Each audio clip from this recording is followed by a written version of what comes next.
नमस्कार वार्ता में विशेष तौर से पंचायती राज ब्लॉक समिति के सामान्य बीडीसी के प्रशिक्षण के कार्यक्रम में मुख्य अतिथि के रूप में भारतीय जनता पार्टी के प्रदेश अध्यक्ष आदरणीय डॉक्टर राजीव बिंदल जी, इनके साथ ही प्रदेश के महामंत्री आदरणीय त्रिलोक कपूर जी, Bharatiya Janata party core committee के सामान्य सदस्य हर्ष महाजन जी, मेरे साथ ही डलहौजी विधानसभा क्षेत्र के सामान्य विधायक डी एस ठाकुर जी, बरमौर के सामान्य विधायक डॉक्टर जनकराज जी, पूर्व में रहे विधायक बटियाद आदरणीय विक्रम जरियाल जी, सदर के हमारे पूर्व में रहे विधायक आदरणीय पवन नैयर जी, जिला के हमारे अध्यक्ष भाई जय सिंह जी, और यहाँ पर भारतीय जनता पार्टी के सभी सम्मानित लोग, और मैं आप सभी बंधुओं का बहुत बहुत धन्यवाद करता हूँ, मीडिया बंधुओं का,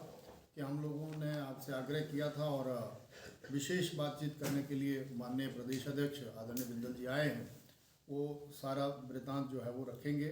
माननीय डॉक्टर बिंदल जी। उपस्थित सभी भारतीय जनता पार्टी के नेतागण जिनके नाम का जिक्र श्री हंसराज जी ने किया है, उपस्थित मेरे मीडिया के साथियों, आपको भारतीय जनता पार्टी के प्रदेश अध्यक्ष के नाते मेरा सादर नमस्कार। आप सब हमारे आग्रह पर पधारे, आपका बहुत बहुत आभार, बहुत बहुत धन्यवाद। हिमाचल प्रदेश में 2022 में आम चुनाव हुआ। आम चुनाव में कांग्रेस पार्टी को सरकार बनाने के लिए जनमत मिला। हमारा ये कहना है कि वो जनमत हिमाचल प्रदेश की जनता को विशिष्ट प्रकार की गारंटियां देकर के लिया गया जनमत था। हिमाचल प्रदेश की 22 लाख बहनों को यह गारंटी दी गई कि 18 साल से 60 साल तक की हर बहन को 1500 रुपया महीना उसके खाते में आएगा। और ये कोई 5 साल का वायदा नहीं था, ये वायदा था पहली कैबिनेट के अंदर हम सभी बहनों को 1500 रुपया महीना देंगे। आज हम आपके माध्यम से सरकार को ये बताना चाहते हैं कि 22 लाख बहनों का कर्ज 4000 करोड़ रुपया प्रदेश की सरकार पर चढ़ चुका है एक साल। 2022 के चुनाव में देश के बड़े बड़े कांग्रेस के नेता आए। श्रीमती प्रियंका जी ने बहुत जोर जोर करके ठोक बजा करके कहा 67,000 पद सरकारी क्षेत्र में खाली हैं, हम 33,000 पद और सृजित करेंगे और पहली कैबिनेट में 1 लाख नौकरियां हिमाचल प्रदेश के बेरोजगारों को देंगे और 5 लाख नौकरियां हम सृजित करेंगे और देंगे। इसके अंदर स्कूल हैं, जिसमें कॉलेजेस हैं, जिसमें प्राइमरी हेल्थ सेंटर हैं, जिसमें अस्पताल हैं, जिसमें पटवार सर्कल हैं, उप तहसीलें हैं, तहसीलें हैं, जिसके अंदर पीडब्ल्यूडी के आईपीएच के दफ्तर हैं। आपने वो बंद कर दिए और आज तक उसकी कोई जस्टिफिकेशन आपने नहीं दी कि आपने वो संस्थान क्यों बंद किए। कोई भी सरकार आगे जाने के लिए होती है, पीछे हटने के लिए नहीं होती। चले हुए संस्थान आपने बंद किए और 1 साल के अंदर एक भी संस्थान हिमाचल प्रदेश में आपने नहीं खोला है। अर्थात प्रदेश स्टैंड स्टिल नहीं है, बैकवर्ड मूवमेंट पर है, पीछे की तरफ जा रहा है। और ये सीधा सीधा कांग्रेस पार्टी, कांग्रेस की सरकार के ऊपर आरोप है। साथियों, आज भारतीय जनता पार्टी का एक प्रशिक्षण वर्ग था।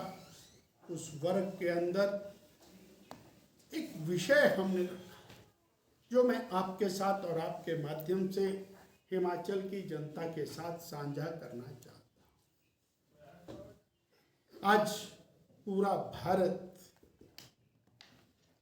केवल एक विषय के ऊपर देख रहा है कि तीसरी बार देश के प्रधानमंत्री के रूप में नरेंद्र भाई मोदी को देश का नेतृत्व करना चाहिए।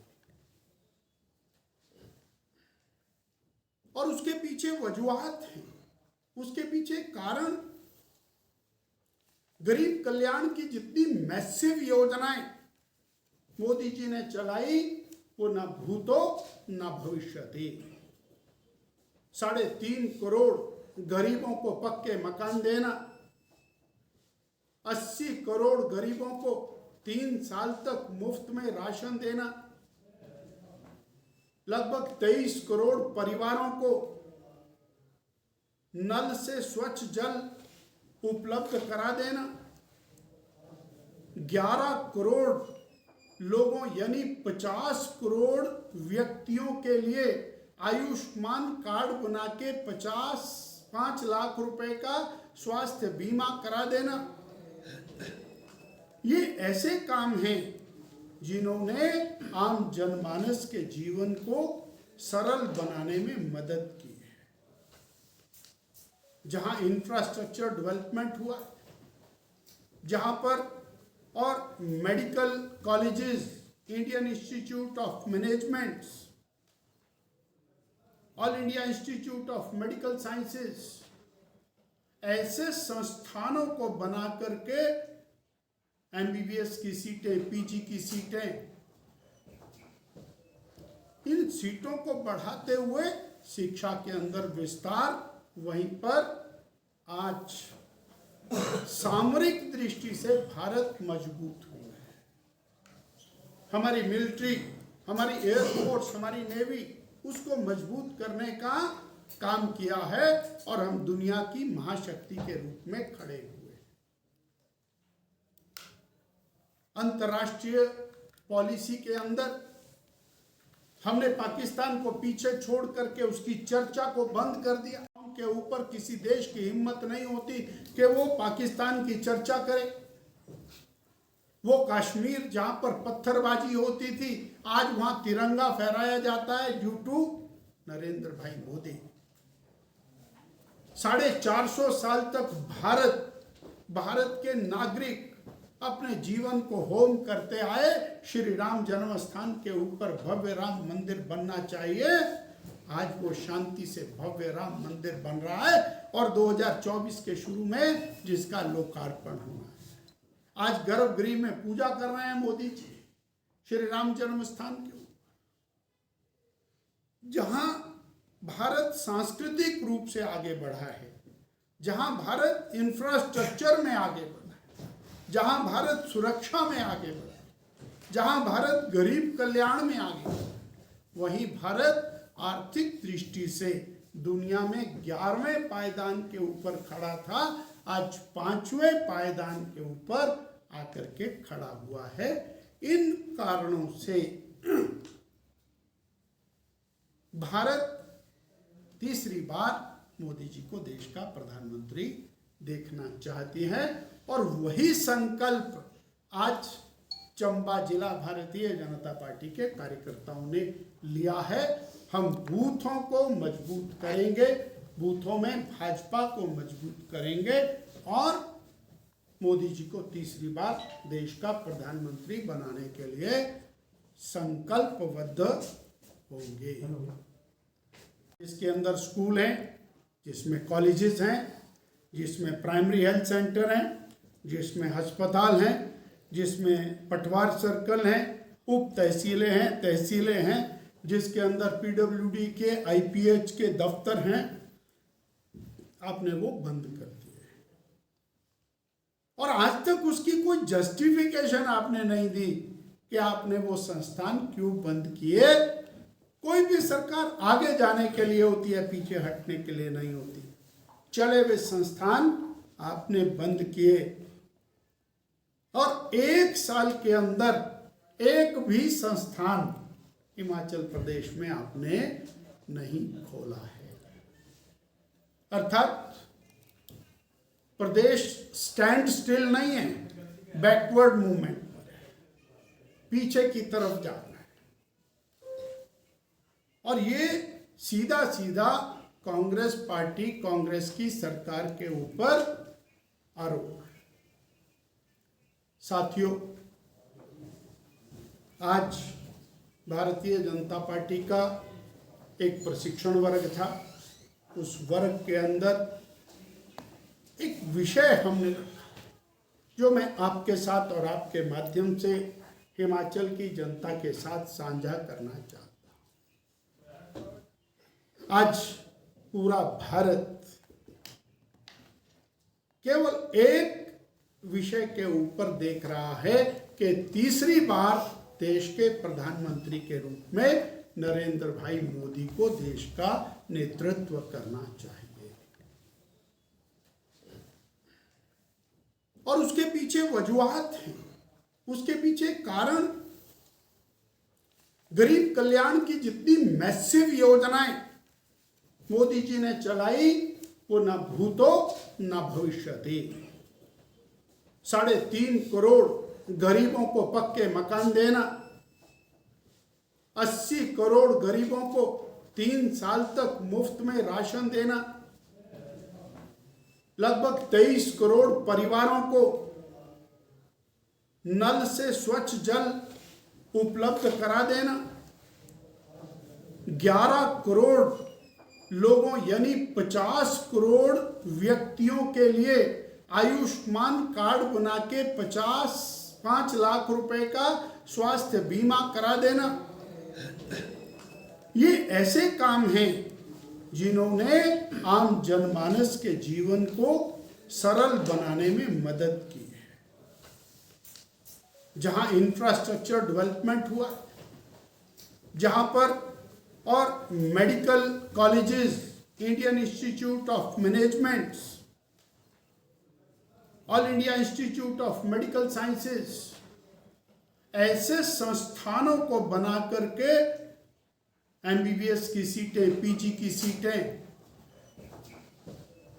इन सीटों को बढ़ाते हुए शिक्षा के अंदर विस्तार, वहीं पर आज सामरिक दृष्टि से भारत मजबूत हुआ है।